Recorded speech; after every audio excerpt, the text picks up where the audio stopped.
Hey there, amazing listeners. You're in for an eye-opening story today, one that proves leadership isn't just about making decisions from the top, but about truly understanding the people who make a company run. Imagine a CEO going undercover as a regular employee, only to uncover shocking truths about his own business. This story follows Ethan Caldwell, the founder of Hardware Haven, as he steps into the daily struggles of his workers and learns a lesson that changes everything. So, sit back, relax, and get ready for a journey of discovery, leadership, and the power of listening. Let's dive in. Ethan Caldwell sat in his sleek corporate office, staring at the latest employee retention report on his desk. The numbers weren't just bad, they were alarming. Turnover rates were climbing, customer satisfaction was slipping, and employee complaints about toxic management were piling up. Ethan had built Hardware Haven from a single mom-and-pop hardware shop into a booming nationwide chain with over 400 locations. But somewhere along the way, something had gone wrong. In the company's early days, he had prided himself on creating a workplace where employees felt valued, a place where hard work was rewarded and managers led by example. But now, he was seeing the cracks in that foundation, and corporate reports weren't giving him the full picture. He needed to see the truth for himself. Emails and data sheets couldn't tell him what was really happening inside his stores. He needed to hear the unfiltered voices of his employees without them knowing who he was. That's when the idea struck him. He would go undercover, not as a corporate executive conducting an inspection, but as a regular worker, experiencing the day-to-day challenges firsthand. With the help of a professional makeup artist, Ethan transformed into Gary, a graying, scruffy retiree looking for a part-time job to stay busy.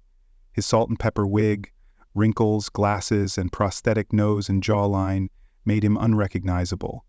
Even employees who had met him at corporate meetings wouldn't look twice. Now, all he had to do was step into the reality of his employees' world. He chose a Hardware Haven location in a suburban town he'd never visited before, one that had been flagged for high employee dissatisfaction. There, he would apply for a job as a stock associate and work alongside his employees, learning firsthand what they endured every day. He told no one in corporate except for two trusted regional managers who would step in when the time was right. As he buttoned up his faded work shirt and adjusted his disguise in the mirror, he felt a nervous excitement. Would he find a minor issue that could be fixed with some tweaks? Or was his company suffering from a deeper, systemic problem? One thing was certain, whatever he found, he wouldn't ignore it. It was time to uncover the truth.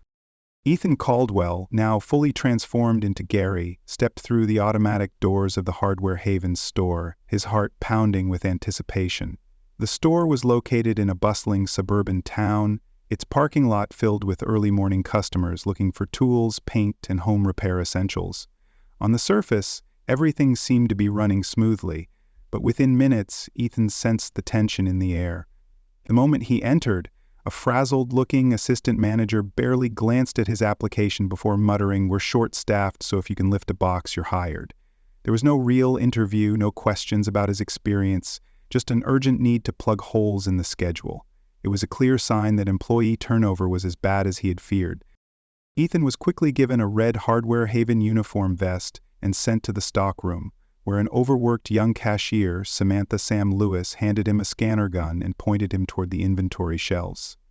"You're new, right? Good luck," she said with a dry laugh, before hurrying off to the front registers. From the moment Ethan clocked in, he noticed a pattern of chaos. Unstocked shelves, broken equipment, and frustrated employees trying to juggle multiple responsibilities with little support. Rick Holloway, the store manager, was nowhere to be seen. As Ethan started his shift, he observed his coworkers closely. Sam, despite her exhaustion, worked tirelessly, scanning items, answering customer questions, and even helping her coworkers when they were overwhelmed. Then there was Tyler Mason, a nervous-looking customer service associate who seemed on edge every time a customer asked for help. Ethan watched as Tyler hesitated before calling for a manager, only to be met with silence from Rick's office. Despite only being there for a short time, Ethan could already see a major problem. Employees were overworked and undervalued. The store was running on autopilot with no real leadership. The staff was stretched thin, morale was low, and the only time managers showed up was to scold or demand more from their exhausted team. Ethan felt a sinking feeling in his gut. If this was just his first impression, he could only imagine what else he was about to uncover. Taking a deep breath, he tightened his grip on the scanner gun and prepared himself for the long shift ahead.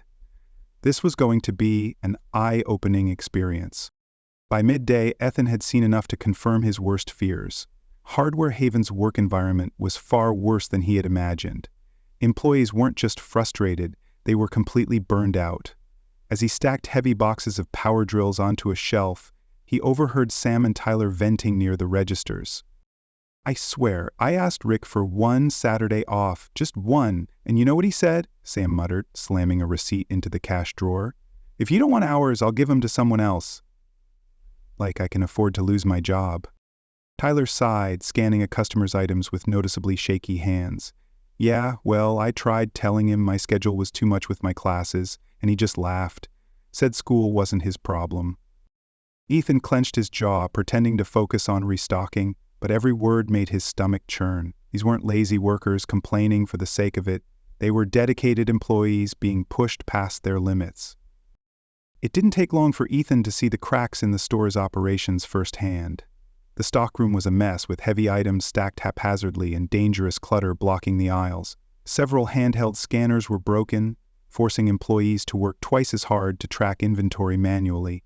A frustrated warehouse supervisor, Mark Reynolds, muttered under his breath about requesting new equipment months ago, but nothing ever changed. Meanwhile, the front of the store was a disaster. A line of impatient customers stretched through the checkout area, and only 2 registers were open because Rick had cut hours for the other cashiers to save money. "Hey, Gary," Sam called, her voice edged with exhaustion as she wiped her forehead. "Can you grab a mop? Some kid spilled paint in aisle 7, and if I leave the register, I'll get chewed out." Ethan nodded, but as he grabbed the mop, he spotted Rick lounging in his office, laughing into his phone. The store manager, the person who should have been stepping in to help, was completely disengaged. When Ethan passed by the employee break room later, he overheard Mark quietly telling another stock associate why he stayed despite the poor conditions. "I've been here for over a decade," Mark said. "I remember when this place was run differently, when we had managers who actually gave a damn. Now, they just want us to keep quiet and deal with it."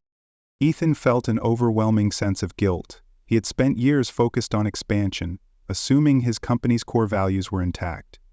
But somewhere along the way, employees like Sam, Tyler, and Mark had been left behind. As he clocked out that evening, Ethan knew one thing for sure. This wasn't just a bad store. This was a broken system, and he had to fix it. The real breaking point came the next day during the afternoon rush. Customers filled the aisles, the registers were backed up, and the warehouse was overwhelmed with deliveries. Ethan, still in disguise as Gary, was stocking shelves when he heard a loud commotion from the checkout area. He turned just in time to see Tyler accidentally drop a box of high-end power drills, the impact sending tools scattering across the floor. The store went silent for a moment, the sound drawing the attention of employees and customers alike. Then came the explosion. Rick stormed out of his office, his face red with fury. "Tyler, are you kidding me? Do you have any idea how much that costs?" His voice boomed across the store, making Tyler visibly shrink. I didn't mean to," Tyler stammered, bending down quickly to pick up the drills. "I don't care," Rick snapped. "That's coming out of your paycheck." Ethan felt a surge of anger, but before he could say anything, Sam stepped forward, her expression defiant. "Wait, what? You can't take that out of his paycheck. It was an accident." Rick turned on her, his tone laced with condescension. "Oh, really? Maybe if you both focused on your jobs instead of whining about your schedules, we wouldn't have these problems." Ethan clenched his fists, but he knew he couldn't blow his cover yet. Instead, he took a deep breath and spoke calmly. "It's just one box, Rick. Things happen in a busy store. Maybe we should focus on getting through the rush instead of making a scene in front of customers." Rick whipped around to face him, his eyes narrowing. "And who the hell are you to tell me how to run my store? You've been here 2 days. Stay in your lane, Gary." The humiliation on Tyler's face was undeniable. The young man's hands trembled as he stacked the fallen drills back into the box, his shoulders hunched with shame. Customers whispered among themselves, clearly uncomfortable with the public scolding. Ethan felt a wave of disgust and disappointment. This was beyond incompetence. This was outright mistreatment. Employees weren't just ignored, they were belittled, threatened, and treated like they were disposable. The rest of the shift was tense. Rick retreated to his office, but the damage had been done. Ethan could see the defeat in Tyler's posture and the simmering frustration in Sam's eyes. When his shift ended, Ethan didn't go straight home. Instead, he sat in his car in the parking lot, staring at the store, his mind racing. Enough was enough. It was time to drop the disguise, take control, and fix the company he had built. Rick's reign of intimidation was over. Tomorrow, things were going to change. The next morning, Ethan arrived at the Hardware Haven store earlier than usual, but this time, he wasn't alone. 2 regional managers from corporate flanked him as he walked through the doors, both of them already briefed on what he had seen over the past few days. He wasn't wearing his disguise anymore. No wig, no prosthetics, no glasses. Today, he was walking in as himself. The store was just opening, and employees were beginning their shifts when Rick Holloway strolled out of his office, coffee in hand, looking as smug as ever. His eyes barely flicked to Ethan before he noticed the 2 corporate representatives standing beside him. Confusion flickered across his face, then suspicion. Can I help you?" Rick asked, his voice uncertain. Ethan took a step forward and met his gaze. "Actually, Rick, I'm here to help you understand something important." Rick's smirk faded as Ethan continued. "I'm Ethan Caldwell, the founder and CEO of Hardware Haven. For the past 3 days, I've been working here undercover as Gary to see firsthand what's happening in my stores." Silence. Employees froze in place. Sam, standing behind a register, dropped the... Rick, on the other hand, went pale. He opened his mouth, then closed it again, struggling to form a response. Ethan didn't give him the chance. "I saw everything, Rick," he said, his voice calm but firm. "I saw how you ignored your employees, how you sat in your office while the store fell apart. I saw how you belittled Sam and dismissed Tyler's concerns. And yesterday," he took another step forward, "I watched you humiliate a hard-working employee in front of customers over a simple accident." Rick's jaw clenched. "Look, Ethan raised a hand, cutting him off. "No excuses. I've been in your shoes. I know what it's like to run a store. But leadership isn't about barking orders and tearing people down. It's about supporting your team. And based on what I've seen, you've failed at that." Rick glanced around, clearly realizing that everyone in the store was watching. His usual confidence had completely drained. Ethan turned to the employees. "I owe all of you an apology," he said sincerely. "This company was built on the idea that employees are valued, respected, and treated like family. Somewhere along the way we lost that, and that's on me." He took a deep breath before continuing. "That changes today." A hushed murmur spread through the employees. Ethan turned back to Rick. "Effective immediately, you're suspended. A full investigation into your management practices is underway, and based on what we find, there will be consequences." Rick's face twisted with anger, but he didn't argue. He knew there was no way out of this. 2 regional managers stepped forward to escort him to the back office to handle the paperwork. Ethan then shifted his focus to the employees. "I know this isn't going to fix everything overnight, but here's what we're doing. First, raises for key employees who have been going above and beyond, starting with Sam and Tyler. Second, we're implementing a new anonymous feedback system, so if you have complaints, they go directly to corporate, not just to your store manager. Third, we're launching mandatory leadership training for all managers to make sure what happened here doesn't happen anywhere else." The room was silent for a moment, then Sam spoke up, her voice softer than usual. "You really mean that?" "I do," Ethan said, "and if I ever fail to live up to that promise, you have my direct line." For the first time since he'd walked into this store, he saw something in the employees' faces he hadn't seen before. Hope. Ethan knew there was still work to do, but for the first time in a long time, he felt like he was on the right path. Ethan knew that words alone wouldn't fix the deep-rooted problems at Hardware Haven. His employees had spent too long feeling ignored, undervalued, and overworked. Now it was time to prove that change was coming, As Rick was escorted out of the store, the tension in the air lingered, a mixture of disbelief and cautious hope. The employees had heard plenty of corporate promises before, but none had ever come directly from the CEO himself. This time, things would be different. Ethan wasn't just making empty commitments, he was prepared to take immediate action. The first order of business was addressing employee compensation and workload. Sam and Tyler were the first to receive well-earned raises, with Tyler also being given the option of a flexible schedule so he could focus on his trade school studies. But Ethan didn't stop there.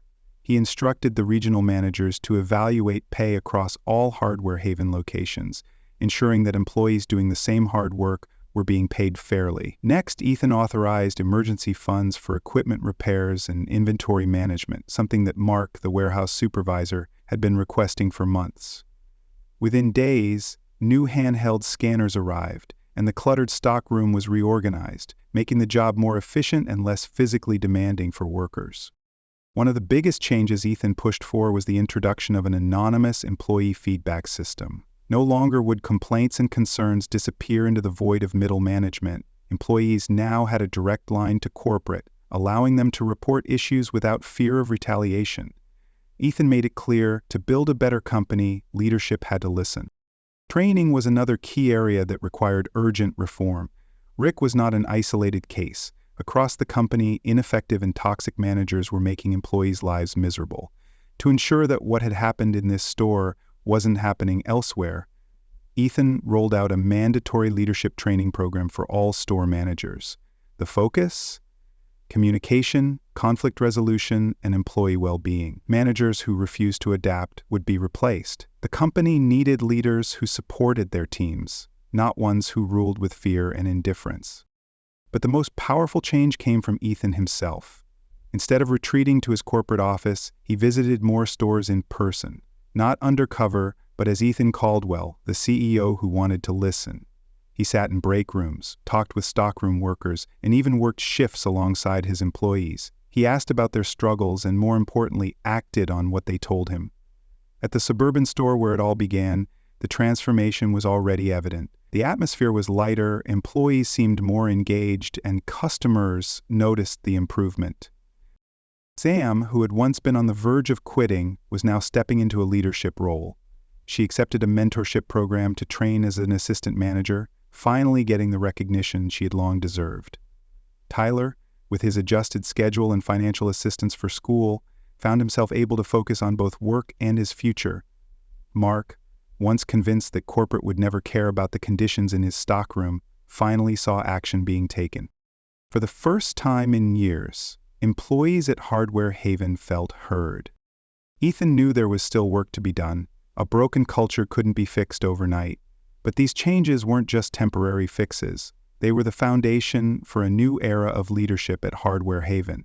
And this time, Ethan vowed, he would never let himself grow distant from the people who made his company run. 2 months later, Ethan Caldwell walked into the same Hardware Haven store where his undercover journey had begun. But this time, everything felt different. The exhaustion and frustration he had seen in his employees' faces had been replaced with something he hadn't seen before: pride. The air was lighter, the store more organized, and employees moved with a renewed sense of purpose. Customers were being helped efficiently, shelves were fully stocked, and, most importantly, the staff no longer looked like they were barely surviving. Ethan watched from a distance as Sam confidently trained a new cashier, walking them through the system with patience and encouragement. Her natural leadership was finally being recognized, and she had officially stepped into her role as the store's new assistant manager. Tyler, once timid and unsure, was now handling the customer service desk with ease, no longer fearing every interaction. With the company's new tuition assistance program in place, he had been able to cut back his hours slightly while focusing on trade school. Even Mark, the warehouse supervisor, looked at ease for the first time in years, no longer overwhelmed by broken equipment and unmanageable inventory. "Hey boss," Sam said with a smirk as she spotted Ethan watching from the sidelines. "Come to check on us?" Ethan grinned, "Just making sure I haven't been fired yet." Sam laughed, shaking her head. "Not yet, but you keep showing up unannounced and we might have to talk." Ethan chuckled, but he knew the truth behind her words. This store didn't need him to fix it anymore. The employees had taken ownership of their workplace, and that was the real sign of success. Hardware Haven wasn't just a business, it was a community, and for the first time in years, it felt like one. As Ethan walked through the store, several employees stopped him to chat, not out of obligation, but because they wanted to. They shared their thoughts on the recent changes, gave feedback on what was working, and even thanked him for finally listening. Ethan didn't need those thanks. He owed them far more than they owed him. Stepping outside, he took a deep breath, feeling the weight that had been on his shoulders finally start to lift. The last few months had been some of the hardest of his career, but also the most rewarding. He had spent years expanding his company, focusing on numbers and growth, but he had almost forgotten the people who made that growth possible. Never again. Ethan had learned the most valuable leadership lesson of all, not from board meetings or spreadsheets, but from stockroom workers, cashiers, and warehouse supervisors. A company wasn't built by its profits. It was built by the people who showed up every day to keep it running. And from now on, he was going to make sure those people were never overlooked again. The story of Ethan Caldwell's undercover journey teaches a powerful lesson about leadership. True success isn't measured by profits alone, but by the well-being of the people who keep a company running. Distance from daily operations can lead to a disconnect between executives and employees, allowing toxic management to thrive unchecked. Listening, valuing, and supporting employees isn't just the right thing to do. It creates a healthier, more productive workplace. Ethan's transformation proves that real leadership means staying connected, taking responsibility, and ensuring a company's culture reflects its original values. A business thrives when its people feel respected and empowered.